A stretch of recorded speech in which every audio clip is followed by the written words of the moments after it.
Hey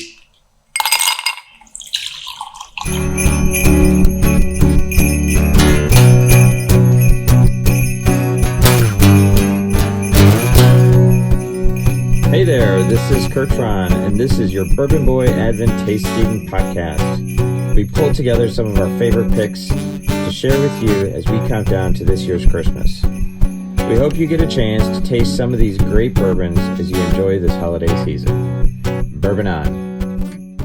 So I brought the Bib and Tucker tonight, and Kurt had muled this back from Wisconsin across the line. It was in my right pant leg of my sweatpants. I don't want details. He's the one guy that still checks a bag. But Bib and Tucker is I did it for you, Derek. It's a relatively new bourbon, so it's a new brand. But the Bib and Tucker is a throwback to your finest attire. So this is back to the starch board tuxedo shirts and the placards. So there's a lot of, I guess, ceremony in this one, which is kind of fitting for the holidays as you start to get all gussied up. The bottle itself it reminds me of like that again. Gussied up. Gussied up. Okay. So I think Al and I may need to translate this a little bit. That means your finest overalls. Yeah. And flannel. Yes. With a nice shirt. Iron flannel shirt. Yes. Yeah. That's the bib part for you and me to. Yes. Clean denim. Get back to your starch tuxedo shirt. You guys are like, you're going to the party out? Namaste right here. Yeah. I love it. Bib and Tucker. That's right. This one is, so to me, the bottle reminds me of like a German European bottle. The bottle is super, super dark. It's got a lot of embellishment on it, Bib and Tucker, and it says, peerless quality when it's a fine time to drink. So haven't met a fine time not to drink, but this one's pretty good. Kind of looks like it came out of an apothecary. Yeah, it does. Cool. It does have that real like super thick glass look to it. And in doing research on this one was a tough one to find a lot of information on. Originally, it's got a cork top, so it has a little bit of like a throwback to maybe a pirate ship and rum. Is that enough, Kurt? That is good. Good start. Thank you. All right. It's the only guy that doesn't have to drive tonight. This one started in Sonoma, California, and it was a spin-off from a winery, and those guys have moved on. They've sold it off to Deutsch Family. There you go. In 2017. A Deutsch Family? No, it's called Deutsch Family. Oh, Deutsch Family Spirits out of Connecticut. 2017. They also own Masterson's Rye and Redemption Rye. So we've talked about Redemption, but they've got the rye brands. They believe that this is a mixture of Masterson's and Jack Daniel's. So it's hard to trace down the source of it. But they said that a few folks who know a little bit of the backstory think that this is actually a blend of bourbons and whiskeys to get to a certain bourbon count. It's charred in number 1 barrels, number 1 char. Not number 4. So not number 4. So it's a light char. Okay. And it's actually the lightest char that you can do to qualify for bourbon. All right. And they say the lighter char gives it a leathery taste. And smoothness, so you don't get the deep oaky, smoky vanilla taste. Its mash bill is 70% corn, 26% rye, only 4% malted barley. It's going to be on the sweeter side. Yep. And this is a 6-year small batch bourbon, 92 proof. So it's a little bit on the lighter proof side than what we've got going on the table tonight. They say on the nose, I'll tell you what I get. I get green apple and vanilla. And some say that they'll get leather and butterscotch. I get butterscotch. I was going to say butterscotch. Okay. And as you taste it, I've read reviews that said it tastes like fresh cut grass, which I don't know if that's a good thing. But I get like it's got a crisp...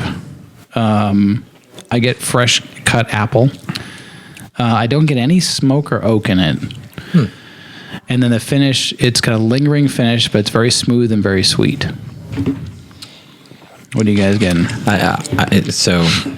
Kurt, what do you get? It must be the chair. I do get the smoke. It must be the what? The smoke. The chair. The chair? He got smoked Like last time sitting too. because I feel like you guys okay. taste everything and I don't. Okay. So, Okay. oh my God, I got to explain everything to you guys. Sorry. So you get smoked. I do on the taste. I do, yeah. Okay. Like I let it sit on my tongue for a little bit, and then I swallow it, and I feel it a lot. Okay. So, but Yeah. do you? I get the apple out of the taste, which I really like, and it is a very long finish. I think this thing sits nice. Yeah. Yep. I had the chance to have this in Chicago earlier this year with some guys from work. Okay. Who, if you're listening, you remember that evening we finished up a big event for work, and we were walking back to the hotel, and it's like, hey, let's go get a drink. And then Did you order? Our fearless leader said, you know what? Instead of getting a drink, let's stop here and get a bottle. Oh. So we sat. That's a fearless leader, right? Sat in a rental car? We sat in the hotel lobby, drank Sounds just like a last drank call. a whole bottle of Bib and Tucker. Then we moved on to a bottle of Buffalo Trace. So, but we started Holy with Bib and crap. Tucker. How many It people was were there? 2. Not enough to finish a bottle and a half. Dang. But I think there was 5 of us. It was a missed flight the following morning. There was some I don't know why. grumpiness. Weather Yeah, delays. the weather delays in July. What a place to work. But anyway, it Wow. was. So we had this. Okay. I really liked it. So I was looking forward to trying it again. So Okay. I'm a big fan of this Yeah. one. So I got 3 bottles of bourbon for my 50th birthday. One was Bib and Tucker Nice. from my good friends Ann and Glenn. Shannon and James brought me Blade and Bow. Blade and Bow's good one? Yep. Covered And that one. then Kurt brought me a bottle of Hudson. Hudson. Which he hated. You know, here's the deal with Hudson. Kurt, look at me. Eyes. I'm looking at you. We got to try it again. Okay. Because I think our palates have evolved since then. But at that point, Hudson tasted like a barn stall. Oh. It's when he had no class. Oh, please. Anyways, Blade and Bow was super awesome. My favorite, though, out of the 3 was Bib and Tucker. Nice. It is not crazy sweet, but it's got pretty full flavor, a little bit of spice, but not too much. And so for me, out of those 3, that was the most balanced. Yeah. Good call. Yeah. And I like it. like Alton, I think it's got a great finish. It's not It is super not short. It It's just- super it just kinda smooth. hangs in there for a little It bit. does hang, and it's very smooth. Yep. Yeah. And again, I dig the bottle. The bottle's really cool. The bottle is cool. It feels like something that should be covered in dust. Like you found it in Yeah, a case yeah. of old Yeah, yeah. things. That, or it should be sitting on a piece of wood ready to shoot at. Yep. You can do that too.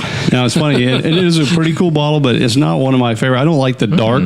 It's like, what are you hiding? Yeah. Because I like them. We're yeah, going to you- get to the makers. I like the. Yeah, you can't see anything You through that can't one. say anything. Yeah. So yeah. It's dark enough that you can't tell how much is left in the bottle. Yeah. Which also can lead to tragedy if you think there's more than It is. Bad things. Bad I like Tragedy. that. I like that. Tragedy. I think there's a song by that No. name. Alton's all about bourbon transparency. You lose control.